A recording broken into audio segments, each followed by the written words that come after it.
Ayad? Se? Tá ag siúla amach le chalín. Ó, darlum, cad is anam de? Mali. Anda, son as clem mai. Se, is as clan mai. As can si go melat. Cahan, anwa. Agus is madr tororaki freshen? Sais. Sais, cad is brila sin on fata I. Níl tad a cearla sin. Níl. Ó darlum nach fuil si madr sacrán. Níl sin é a hilla. Fel darlum cad atar siúla ke rif a faim teig crí.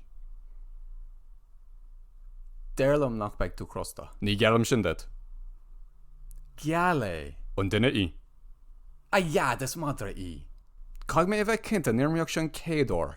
Ca van bháin lí rodit agus ceaptú gur hitún rá. Ayad, ní raibh mé och páiste ligas. A bheith, ceapá go bhioch ire ag closúlacht leat má tugfa cnódit. Nach chanismo ama agus darlum cad atá chód donna leis an madra seo. Obríonn sí leis na Pólíní. Ó, is sé péir go mánach í. Se. Bhío cuileán ála na lot. Ayad! Tis a god. Rud do bháthair. Cá mé saola leart leis sé péir go mánach. Ó, stad! Ó a glóda bhí arthaí. Le a cholle! Agus na súlas margad glas a bhí. Ayad!